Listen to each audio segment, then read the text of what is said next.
ദൈവനാമത്തിന് മഹത്വം ഉണ്ടാകട്ടെ. നിങ്ങളുമായിട്ട് പങ്കുവെക്കാൻ ആഗ്രഹിക്കുന്ന സബ്ജക്റ്റ് ഇതാണ്. വിഗ്രഹങ്ങൾ കണ്ണുനീർ വാർക്കുന്നത് എന്തുകൊണ്ടോ? ഇത് ദൈവത്തിൽ നിന്നോ?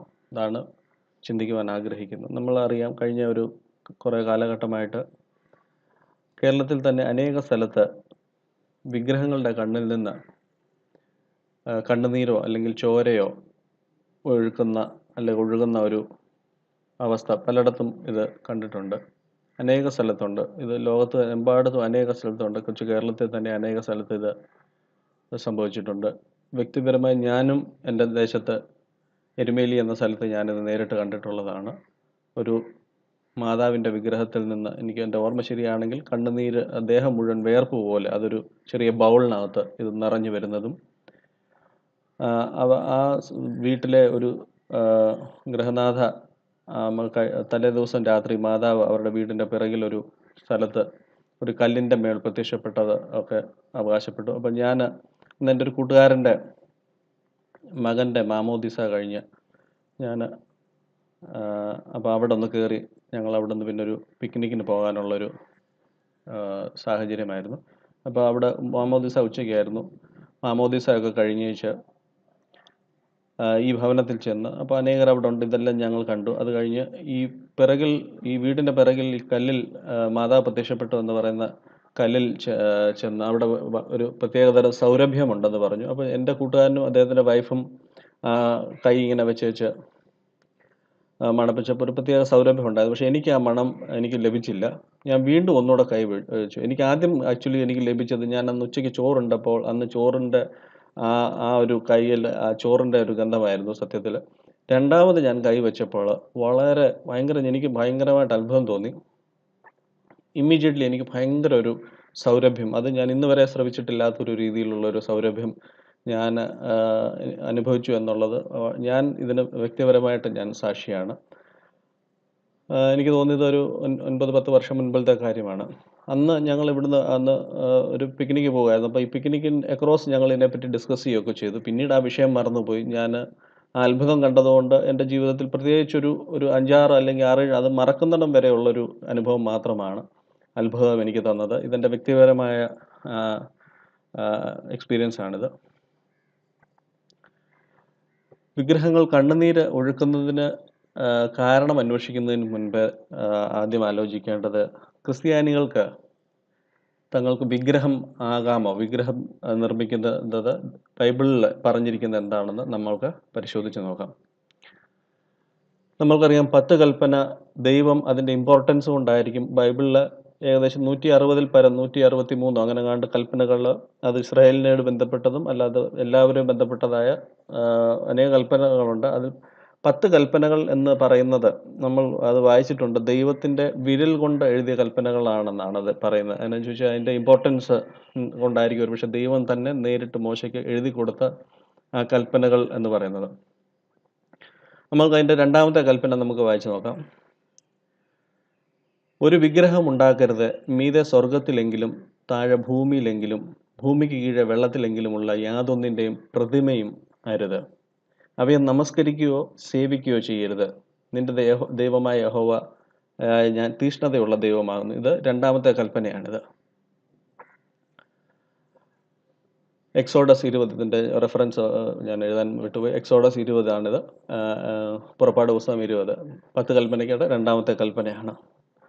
പലപ്പോഴും നമ്മൾ ഒരു ബോധപൂർവം അല്ലെങ്കിൽ നമ്മൾ ചിലപ്പോൾ വിസ്മരിച്ചു പോകുന്ന ഒരു കാര്യമുണ്ട്. നമ്മുടെ വിചാരം പഴയ നിയമത്തിലെ കാര്യങ്ങളെല്ലാം കഴിഞ്ഞുപോയി, ഇപ്പോൾ നമ്മൾ പുതിയ നിയമത്തിലാണ് ജീവിക്കുന്നത്. ഇത് പഴയ നിയമത്തിൽ അത് കൊടുത്തത് അത് ആ സാഹചര്യം കൊണ്ടായിരുന്നു. പക്ഷേ ഇപ്പോൾ അതിന് കുഴപ്പമൊന്നുമില്ല. ഇപ്പം നമ്മൾ ദൈവത്തെ കണ്ടിട്ടുള്ളത് കൊണ്ട് നമുക്കതാകാമെന്നുള്ളൊരു ധാരണയാണ് പലപ്പോഴും നമുക്കുള്ളത്.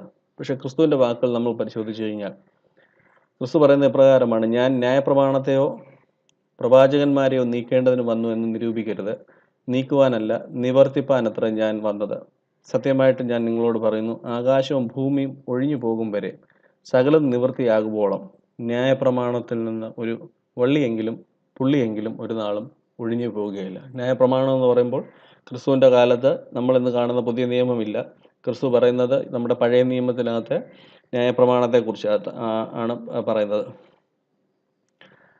അതിൽ നിന്നൊരു വള്ളിയെങ്കിലും പുള്ളിയെങ്കിലും എന്ന് മലയാളത്തിൽ പറയുമ്പോൾ അതിലും ഈ വള്ളിക്കും പുള്ളിക്കുമുള്ള വിലയേക്കാളും കുറവാണ് ഹീബ്രു ഭാഷയിലുള്ള എന്താ പറയുന്നത് ജോട്ട് ടിറ്റിൽ നിന്ന് ഹീബ്രു ഭാഷയിൽ പറയുന്ന അതിനും താഴ്ന്ന വിലയുള്ള. അപ്പം അതിന് പോലും യേശു തമ്പുരാൻ ഗ്യാരണ്ടി തന്നിട്ടുണ്ട്. അതായത് പഴയ നിയമത്തിലെ ബൈബിളിലെ ദൈവം 10 കൽപ്പന എഴുതി കൊടുത്തത് പോയിട്ട് അതിനകത്ത് ഒരു വാക്കിന് പോലും വ്യത്യാസം വരികയില്ലെന്ന് യേശുക്രിസ്തു നമ്മളെ പഠിപ്പിച്ചിട്ടുണ്ട്. 2 കോരിന്ത്യർ 6-ാം അധ്യായം 15-16 വാക്യം ഇപ്രകാരം പറയുന്നു: ക്രിസ്തുവിനും ബെലയാമിനും തമ്മിൽ എന്ത് പൊരുത്തം? അല്ല വിശ്വാസിക്ക് അവിശ്വാസിയുമായി എന്ത് ഓഹരി? ദൈവാലയത്തിന് വിഗ്രഹങ്ങളോട് എന്ത് യോഗ്യത? നാം ജീവനുള്ള ദൈവത്തിൻ്റെ ആലയമല്ലോ. അപ്പോൾ ഇതിൽ നിന്ന് ഇത് പുതിയ നിയമത്തിൽ നിന്ന് ഭാഗമാണ്. പഴയ നിയമത്തിൽ അഥവാ നിങ്ങൾക്ക് തോന്നുകയാണ് പഴയ നിയമത്തിലെ കാര്യമാണ് ഇത് പുതിയ നിയമത്തിൽ ഇല്ലെന്ന് തോന്നുകയാണെങ്കിൽ പുതിയ നിയമത്തിൽ പ്രകാരം പറയുന്നു: ക്രിസ്തുവിനും ബെലയാമിനും തമ്മിൽ എന്തൊരു പൊരുത്തം? അല്ല വിശ്വാസിക്കും അവിശ്വാസിക്കുമായി എന്ത് ഓഹരി? ദൈവാലയത്തിന് വിഗ്രഹങ്ങളോട് എന്ത് യോഗ്യത? 1 യോഹന്നാൻ 5:21 ഇത് വാണിംഗ് ആണ്. കുഞ്ഞുങ്ങളെ വിഗ്രഹങ്ങളോട് അകന്ന് സൂക്ഷിച്ചു കൊള്ളുവിൻ. പിന്നീട് ഇങ്ങോട്ട് വന്ന വെളിപ്പാട് പുസ്തകത്തിലെ ഈ മഹോദ്രവകാലം ആ സംഭവങ്ങളൊക്കെ പറയുമ്പോൾ അതിനകത്ത് പറയുന്നുണ്ട്: ഈ ബാധകളാൽ മരിച്ചു പോകാത്ത ശേഷം മനുഷ്യരോ ദുർഭൂതങ്ങളെയും കാണുവാനും എളുപ്പാനും നടപ്പാനും വയ്യാത്ത പൊന്ന് വെള്ളി ചെമ്പ് കല്ല് മരം ഇവ കൊണ്ടുള്ള ബിംബങ്ങളെയും നമസ്കരിക്കാതെ വണ്ണം തങ്ങളുടെ കൈപ്പണി വിട്ട് മാനസാന്തരപ്പെട്ടിട്ടില്ല. അപ്പോൾ പുതിയ നിയമത്തിലും വളരെ വ്യക്തമായിട്ട് പറയുന്നുണ്ട് ഐഡൽ വർഷിപ്പ് അല്ലെങ്കിൽ വിഗ്രഹാരാധന, ബിംബാരാധന തെറ്റാണെന്ന് തന്നെയാണ് ബൈബിൾ എക്രോസ് നമ്മൾ കാണുന്നത്. പഴയ നിയമത്തിലാകട്ടെ പുതിയ നിയമത്തിൽ വന്നപ്പോൾ ദൈവം മാനസാന്തരപ്പെട്ടതായിട്ടല്ല പറയുന്നത്. പഴയ നിയമത്തിലെ അതേ ദൈവം തന്നെയാണ് പുതിയ നിയമത്തിലും. ഇത് വളരെ റീസെൻറ്റ് ടൈം വരെ എനിക്ക് തോന്നുന്നില്ല ഇത് പറയുന്നത് ബൈബിളിലെ 10 കൽപ്പനയിൽ ഏറ്റവും എളുപ്പമുള്ളൊരു കൽപ്പന എന്ന് പറയുന്നത് സത്യം പറഞ്ഞു കഴിഞ്ഞാൽ ഈ വിഗ്രഹം ഉണ്ടാക്കുകയോ അതിനെ വണങ്ങുകയോ ചെയ്യരുതെന്ന് പറയുന്നതാണ്. ബാക്കിയുള്ളതൊക്കെ നമ്മൾ ഇപ്പം എല്ലാവരും കൊലപാതകം ചെയ്യുന്നതെന്നല്ല, പക്ഷേ മറ്റുള്ള കൽപ്പനകൾ വെച്ച് നോക്കുകയാണെങ്കിൽ വിഗ്രഹം ഉണ്ടാക്കരുതെന്ന് പറയുന്നത് അതിനൊന്നും ചെയ്യണ്ട, നമ്മൾ വെറുതെ ഇരുന്നാൽ മതി. ഒന്നും ചെയ്യാതിരിക്കുമ്പോൾ തന്നെ ആ കൽപ്പന പൂർത്തീകരിക്കുകയാണ്. അതൊരു വിഗ്രഹം ഉണ്ടാക്കാനോ വണങ്ങാനോ ഒന്നും ചെയ്യുക, പക്ഷേ ആ കൽപ്പന പോലും ഈ തലമുറ തെറ്റിച്ച് കളയുന്നു എന്നുള്ളതാണ് വാസ്തവം. അതെവിടെ തുടങ്ങിയെന്ന് നമുക്ക് നോക്കാം. പള്ളികൾ ആദ്യകാലങ്ങളിൽ നമ്മൾ ഇന്ന് ഈ തലമുറ കാണുന്ന പോലെ വലിയ ബിൽഡിങ്ങുകളോ പള്ളികളോ ഒന്നും ഇല്ലായിരുന്നു. പിന്നീട് ഒരു പക്ഷേ ഇത് എന്താ പറയുന്നത് ഒരു വലിയൊരു എന്താ പറയുന്നത് കടുക് മരമായെന്ന് കർത്താവ് പറഞ്ഞതുപോലെ ചെറിയ ആട്ടിൻകൂട്ടം പിന്നീട് അതെന്താ പറയുന്നത് വലിയ ഒരു സമൂഹമായി കഴിഞ്ഞപ്പോഴത്തേക്കിന് പതുക്കെ ഇവർ പിരിവും ഇതൊരു ബിസിനസ് എൻ്റർപ്രൈസ് ആക്കി കഴിഞ്ഞപ്പോഴത്തേക്കിന് ആദ്യം ഇവർ ചെയ്തതെന്ന് പറഞ്ഞു കഴിഞ്ഞാൽ പള്ളിക്കകത്തല്ല ഇവർ വിഗ്രഹം വെക്കുന്നത്, ആദ്യം കൊണ്ട് കുരിശൻ തൊട്ട് സ്ഥാപിക്കും. അപ്പോൾ കുരിശൻ തൊട്ടി എന്തിനാണ്? പണപ്പിരിവിന് വേണ്ടി. അപ്പോൾ ഈ പണപ്പിരിവിന് വേണ്ടി ചുമ്മാ ഒരു പണപ്പിരിവിന് അവിടെ വെച്ചാൽ പറ്റുകയില്ല. അവിടെ ഒരു ദൈവത്തിൻ്റെ ഒരു പ്രതിരൂപം അവിടെ വെക്കണം. അപ്പോൾ എന്താ സംഭവിക്കുന്നത്? അവിടെ ഒരു മാതാവിൻ്റെ ഇത് വെച്ചു, അല്ലെങ്കിൽ ഒരു മാലാഖ അല്ലെങ്കിൽ സ്തേഫാനോസിനെ ആരെങ്കിലും അവിടെ പ്രതിഷ്ഠിക്കും. പിന്നീട് എന്താ സംഭവിക്കുന്നത്? അപ്പോൾ ഒരു വിഗ്രഹം ഉണ്ടാക്കി. ഇനി എന്താ അടുത്ത സംഭവിക്കുന്നത്? ഒരു വിഗ്രഹം ഉണ്ടാക്കരുതെന്ന് പറഞ്ഞു, ആ കൽപ്പന തെറ്റിച്ചു. അത് ആരുടെ ആകാമെന്ന് പറയുന്നുണ്ട്? മീതെ സ്വർഗത്തിലെങ്കിലും താഴെ ഭൂമിയിലെങ്കിലും ഭൂമിക്ക് കീഴെ വെള്ളത്തിലെങ്കിലുമുള്ള യാതൊന്നിൻ്റെയും. അതായത് സ്വർഗത്തിലുള്ളതെന്ന് പറഞ്ഞു കഴിഞ്ഞാൽ മാലാഖമാരാകാം, ദൈവമാകാം. ഈ ദൈവത്തിൻ്റെയും ആകരുത്, ബാക്കി അണ്ടർസ്റ്റുഡാണ്. ആരുടെയും ഒരു പ്രതിമ ഉണ്ടാക്കരുതെന്ന് പറയുമ്പോൾ അതെല്ലാം തെറ്റിച്ച് പ്രതിമ ഉണ്ടാക്കി. ഫസ്റ്റ് ഓഫ് ഓൾ പ്രതിമ ഉണ്ടാക്കി. ഇനി എന്താണ് ചെയ്യുന്നത്? നമ്മൾ ബസ്സിലും അല്ലെങ്കിൽ നമ്മൾ യാത്ര ചെയ്യുമ്പോൾ പലരും ശ്രദ്ധിച്ചിട്ടുണ്ട്, ഈ കുരിശടി കാണുമ്പോൾ അവർ അതിനെ നോക്കി വണങ്ങും, അല്ലെ കുരിശ് വരയ്ക്കും, അല്ലേ? അപ്പോൾ ഈ കൽപ്പന എന്താ? യു ഷാൽ നോട്ട് ബോ ഡൗൺ. അവയെ നമസ്കരിക്കുകയോ സേവിക്കുകയോ ചെയ്യരുതെന്നാണ്. ഇംഗ്ലീഷ് വായിച്ചു കഴിഞ്ഞാൽ നിങ്ങൾ അവയെ കണ്ട് ഇങ്ങനെ എന്താ പറയുന്നത് കുനിയെ പോലും ചെയ്യരുത്. അപ്പോൾ നമ്മൾ പൊതുവേ ഇത് എന്താ പറയുന്നത് ഇന്ന് ബസ്സിലൊക്കെ യാത്ര ചെയ്യുമ്പോൾ കാണാം, വിശ്വാസികളാണെന്ന് മറ്റുള്ളവരെ കാണിക്കാനും കൂടിയാണ് ആൾക്കാർ ഇത് ചെയ്യുന്നത്. ഒരു 4 കിലോമീറ്റർ കൂടുമ്പോൾ ഒരു പള്ളി ഉണ്ടെങ്കിൽ അല്ലെങ്കിൽ ഒരു പള്ളിയുടെ മുൻപിൽ ഒരു വിളക്കോ എന്തെങ്കിലും ഉണ്ടെങ്കിൽ ഉടനെ അതിനെ കാണുമ്പോൾ നമസ്കരിക്കുക എന്നുള്ളതാണ്. അപ്പോൾ ഇതെല്ലാം ബൈബിളിന് എതിരാണ്. ആദ്യം ഇത് സംഭവിക്കുന്നതെന്ന് പറഞ്ഞു കഴിഞ്ഞാൽ ചെറിയ ചെറിയ വിശുദ്ധന്മാരുടെ ഫോട്ടോകൾ അവിടെ ഇവിടെയുമായിട്ട് കൊണ്ട് സ്ഥാപിക്കും. ആദ്യം വിഗ്രഹമൊന്നുമല്ല വരുന്നത്, ആദ്യം ജസ്റ്റ് ഛായാചിത്രങ്ങളും ഫോട്ടോകളും ഒക്കെ, അല്ല തിരുമേനിമാർ മരിച്ചുപോയ അല്ലെങ്കിൽ ആ പള്ളിയിലുള്ള അച്ഛന്മാരുടെയൊക്കെ ഫോട്ടോകളായിട്ട് പതുക്കെ അവിടെ ഫോട്ടോയാണ് കൊണ്ടുവെക്കുന്നത്. പിന്നീട് ഇപ്പം വന്നിട്ട് ഈ മധുബായുടെ മുകളിലൊക്കെ അങ്ങോട്ട് നല്ല പെയിൻറ്റിങ്ങുകളൊക്കെ അങ്ങോട്ട് വരാൻ തുടങ്ങി. അപ്പോൾ നമ്മൾ പലപ്പോഴും വിചാരിക്കുന്ന വിഗ്രഹങ്ങളില്ലല്ലോ, കുഴപ്പമില്ല, പെയിൻറ്റിങ് കുഴപ്പമില്ലെന്നാണ്. പക്ഷേ ഇതിനകത്ത് ഉപയോഗിച്ചിരിക്കുന്ന വിഗ്രഹം എന്നുള്ള ഈ വാക്കിന് ഇംഗ്ലീഷ് ബൈബിൾ നമ്മൾ വായിച്ചു കഴിഞ്ഞ് കഴിഞ്ഞാൽ ഇമേജ് എന്നുള്ള വാക്കാണ്. അതിന് ചോദിച്ചു കഴിഞ്ഞാൽ ഹീബ്രുവിൽ ഇമേജ് എന്നുള്ള, അതായത് ഈ വിഗ്രഹം എന്ന് മലയാളത്തിൽ പറഞ്ഞിരിക്കും, ഇംഗ്ലീഷിൽ ഇമേജാണ്. ഹീബ്രു ഭാഷയിൽ ഇതിന് ഇമേജുമാകാം വിഗ്രഹവുമാകാം. അപ്പോൾ നമ്മൾ പലപ്പോഴും നമുക്കൊരു തെറ്റിദ്ധാരണയുണ്ട്. ഫോട്ടോ വെക്കുന്നതിന് കുഴപ്പമില്ല. ബിംബങ്ങളാണ് പ്രശ്നമെന്നാണ് നമ്മുടെ തെറ്റിദ്ധാരണ. അങ്ങനെയല്ല, ഫോട്ടോയും തെറ്റാണ്, ബിംബങ്ങളും ഒരുപോലെ തെറ്റാണ്. ഈ ഫോട്ടോകളാണ് പിന്നീട് പതുക്കെ ഇത് എന്താ പറയുക, ഡയമെൻഷൻ അല്ല 2 ഡയമെൻഷൻ പിന്നീട് അത് 3 ഡയമെൻഷനായി മാറുകയാണ്. നല്ല ആദായമൊക്കെ ഉള്ള വലിയ വലിയ പള്ളികളുണ്ട്. അവിടെയൊക്കെ പതുക്കെ പുറത്തൊക്കെ ആദ്യം ചെറിയ ചെറിയ മാലാഖമാരുടെയൊക്കെ വിഗ്രഹങ്ങൾ വരും. ഇന്ന് വലിയ ആള് കൂടുന്ന ഒരുമാതിരിപ്പെട്ട എല്ലാ പള്ളിക്കകത്തും എന്താ പറയുന്നത്, ഹിന്ദുക്കളുടെയൊക്കെ പോലെ തന്നെ എല്ലാ വിശുദ്ധന്മാരും പിതാവും പുത്രനും മാതാവും എന്ന് വേണ്ട സകലമാന പുണ്യവാളന്മാർ വരെ ഇന്ന് വിഗ്രഹങ്ങളായിട്ട് ഇതിനകത്ത് കയറിപ്പറ്റി കഴിഞ്ഞു. ഇത് മലയാറ്റൂർ പള്ളിയാണെന്ന് എനിക്ക് തോന്നുന്നത്. അത് കഴിയുമ്പോഴത്തേക്കിന് പിന്നെ അവിടെ ജനം കൂടി, പിന്നെ അവിടെ അത്ഭുതങ്ങളുടെ പ്രവാഹമാണ്. ഇത് മണർകാട് പള്ളിയുടെ കുരിശേൽ എണ്ണ ഒഴുകി, ഇതൊക്കെ പത്രത്തിലൊക്കെ വന്ന സംഭവങ്ങളാണ്. മണർകാട് പള്ളിയിലൊക്കെ എന്ന് പറഞ്ഞാൽ അത്ഭുതങ്ങളുടെ ബഹളമാണ്. അവിടെ എന്ന് ചോദിച്ചു കഴിഞ്ഞാൽ എന്താ പറയുക, അവിടുത്തെ മധുവാഹ തുറക്കുമ്പോൾ അല്ലെങ്കിൽ അവിടുത്തെ ആ മാതാവിൻ്റെ ഫോട്ടോ കാണുമ്പോഴത്തേക്കിനും അവിടെ പിശാച് ഇളകുന്നു എന്ന് വേണ്ട അവിടെ 100 കണക്കിന് അത്ഭുതമാണ്. അപ്പോൾ ഈ അത്ഭുതം കൂടുന്നതനുസരിച്ച് ജനം കൂടുന്നു, ജനം കൂടുന്നതനുസരിച്ച് വരുമാനം കൂടുന്നു. അപ്പോൾ ഇത് കാണുന്ന ചെറിയ ചെറിയ പള്ളികളിലും അച്ഛന്മാരും ഒക്കെ ഇത് കണ്ട് മോട്ടിവേറ്റഡ് ആകുന്നു. അവരും ഈ പതുക്കെ പതുക്കെ ഇങ്ങനെ എന്തെങ്കിലും ലൊട്ടിലൊടുക്ക് അത്ഭുതങ്ങൾക്ക് വേണ്ടി അവരും സത്യത്തിൽ നോക്കി പാർക്കുകയാണ് എന്നുള്ളതാണ് സത്യത്തിൽ സംഭവിക്കുന്നത്. ദൈവപ്രകാരം പറയുന്ന യെശയ്യാപ്രവചനം 42:8 പറയുന്നു, ഞാൻ യഹോവ, അത് തന്നെ എൻ്റെ നാമം, ഞാൻ എൻ്റെ മഹത്വം മറ്റൊരുത്തനും എൻ്റെ സ്തുതി വിഗ്രഹങ്ങൾക്കും വിട്ടുകൊടുക്കുകയില്ല. എൻ്റെ സ്തുതി വിഗ്രഹങ്ങൾക്ക് വിട്ടുകൊടുക്കുകയില്ല എന്ന് പറയുന്ന ദൈവത്തിന് എങ്ങനെയാണ് വിഗ്രഹത്തിൽ കൂടെ ആരാധന സ്വീകരിക്കാൻ സാധിക്കുന്നത്? അപ്പോൾ നിങ്ങൾ ചോദിക്കും, അങ്ങനെയാണെങ്കിൽ ഈ അത്ഭുതങ്ങൾ ഫേക്ക് ആണോ എന്ന് നിർബന്ധമില്ല. ഞാൻ പറഞ്ഞില്ല, എൻ്റെ പേഴ്സണൽ എക്സ്പീരിയൻസ് ഞാൻ കണ്ടിട്ടുണ്ട്. അത്ഭുതങ്ങൾ മിക്കതും ജെന്യുവൻ അത്ഭുതങ്ങളാണ്. ഇപ്പോൾ ഇത് ദൈവം അല്ലാതെ ആരാ ഈ അത്ഭുതം ചെയ്യുന്നതെന്നായിരിക്കും നിങ്ങളുടെ അടുത്ത സംശയം. അതിന് ഞാൻ മറുപടി തരാം. മോശയുടെ സ്റ്റോറി നമുക്കറിയാം. മോശയും അഹ്റോനും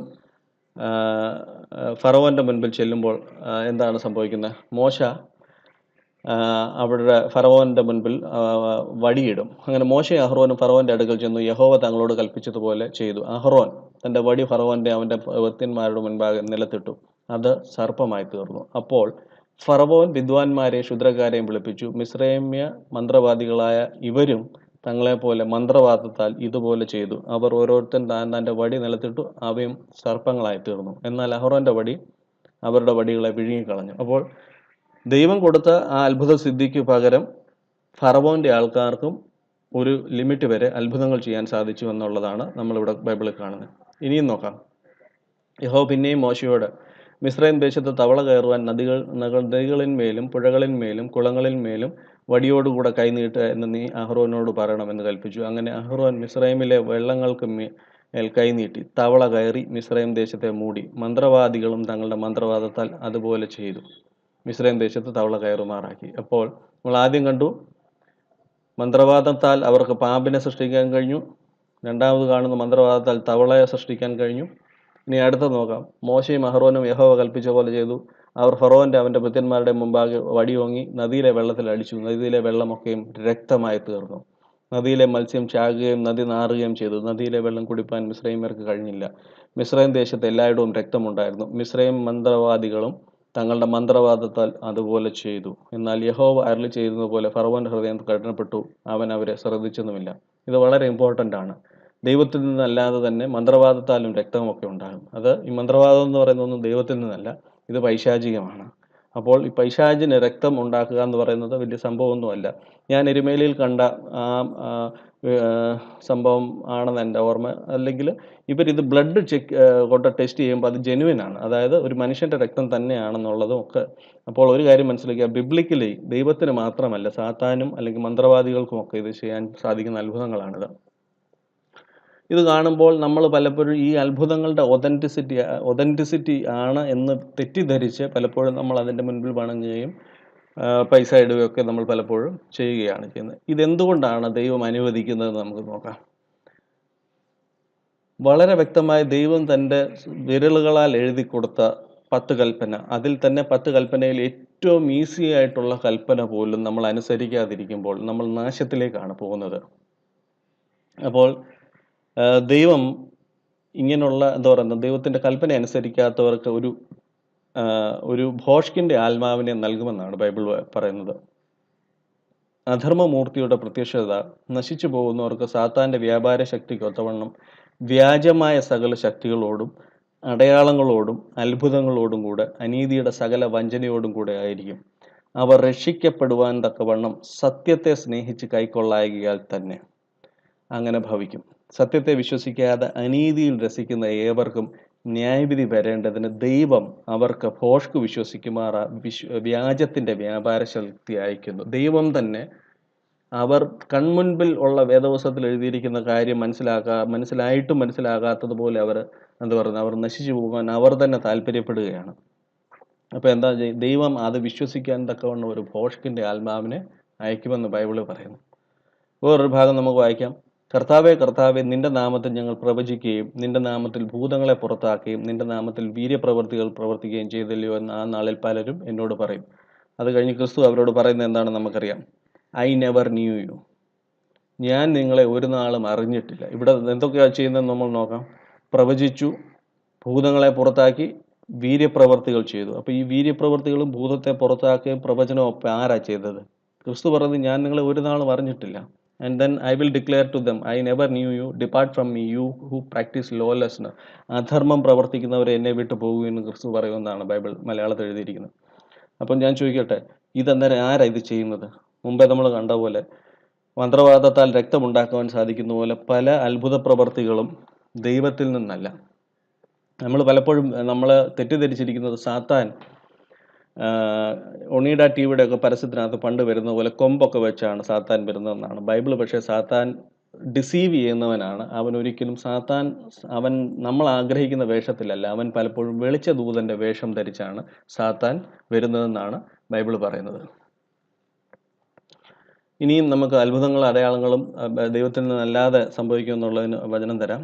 മത്തായിയുടെ സുവിശേഷം 24:23. അന്ന് ആരാനും നിങ്ങളോട് ഇതാ ക്രിസ്തു അവിടെ അല്ല ഇവിടെ എന്ന് പറഞ്ഞാൽ വിശ്വസിക്കരുത്. കള്ളക്രിസ്തുക്കളും കള്ളപ്രവാചകന്മാരും എഴുന്നേറ്റ് കഴിയുമെങ്കിൽ വൃതന്മാരെയും തെറ്റിപ്പാനായി വലിയ അടയാളങ്ങളും അത്ഭുതങ്ങളും കാണിക്കും. ഓർത്തുകൊള്ളുവിൻ, ഞാൻ മുൻകൂട്ടി നിങ്ങളോട് പറഞ്ഞിരിക്കുന്നു. ക്രിസ്തു തന്നെ നമ്മളെ വാൺ ചെയ്തിട്ടുണ്ട്. വെറും അത്ഭുതങ്ങളും അടയാളങ്ങളും കൊണ്ട് കണ്ടതുകൊണ്ട് മാത്രം ഒരു സംഭവത്തെ വിശ്വസിക്കാൻ നമ്മൾക്ക് വേദപുസ്തകം നമ്മൾക്ക് റൈറ്റ് തരുന്നില്ല എന്നുള്ളതാണ് യേശു നമ്മളെ പഠിപ്പിക്കുന്നത്, അല്ലെങ്കിൽ ദൈവവചനം നമ്മളെ പഠിപ്പിക്കുന്നത്. അതിന് യേശു ഉത്തരം പറഞ്ഞത്, ആരും നിങ്ങളെ തെറ്റിച്ച് കളയാതിരിപ്പാൻ സൂക്ഷിച്ചു കൊള്ളുവിൻ. ഇത് യേശു ക്രിസ്തുവിൻ്റെ കൽപ്പനയാണ്. ആരും നിങ്ങളെ തെറ്റിച്ച് കളയാതിരിപ്പാൻ സൂക്ഷിച്ചു കൊള്ളുവിൻ എന്ന്. നമ്മൾ ഇങ്ങനത്തെ ഒരു തെറ്റ് ചെയ്യുമ്പോൾ നമ്മുടെ നമുക്കറിയാം, ദൈവത്തിൻ്റെ മുൻപിൽ സാത്താന് നമ്മളെക്കുറിച്ച് അപവാദം പറയുന്നവനായിട്ടാണ് സാത്താൻ ഇത് ചെയ്യുന്നത്. അപ്പം നമ്മൾ ഒരു തെറ്റ് ചെയ്യുമ്പോൾ സാത്താന് നമ്മളുടെ മേളിൽ ഒരു ക്ലെയിം ഉണ്ട്. അപ്പോൾ ഞാൻ സ്വർഗത്തിൽ ഒരു മഹാശബ്ദം പറയുന്നത് കേട്ടു, ഇപ്പോൾ നമ്മുടെ ദൈവത്തിൻ്റെ രക്ഷയും ശക്തിയും രാജ്യവും അവൻ്റെ ക്രിസ്തുവിൻ്റെ ആധിപത്യവും തുടങ്ങിയിരിക്കുന്നു. നമ്മുടെ സഹോദരന്മാരെ രാപ്പകൽ ദൈവസന്നിധിയിൽ കുറ്റം ചുമത്തുന്ന അപവാദിയെ തള്ളിയിട്ട് കളഞ്ഞു. അപ്പോൾ നിങ്ങൾ യേശു ക്രിസ്തുവിനെ അറിഞ്ഞ ഒരാളാണെങ്കിൽ നിങ്ങളെ കുറ്റം ചുമത്തുന്ന ഒരാളുണ്ട്. അതും വല്ലപ്പോഴും അല്ല, രാപ്പകൽ കുറ്റം ചുമത്താൻ പിശാചിന് അവകാശമുണ്ട്. അപ്പോൾ പിശാച് നമ്മൾ ഒരു തെറ്റ് ചെയ്ത് കഴിഞ്ഞ് കഴിഞ്ഞാൽ അവൻ അത് ക്ലെയിം ചെയ്യും. അതാണ് ഇവിടെ സംഭവിക്കുന്നത്. ദൈവം അനുഗ്രഹിക്കട്ടെ.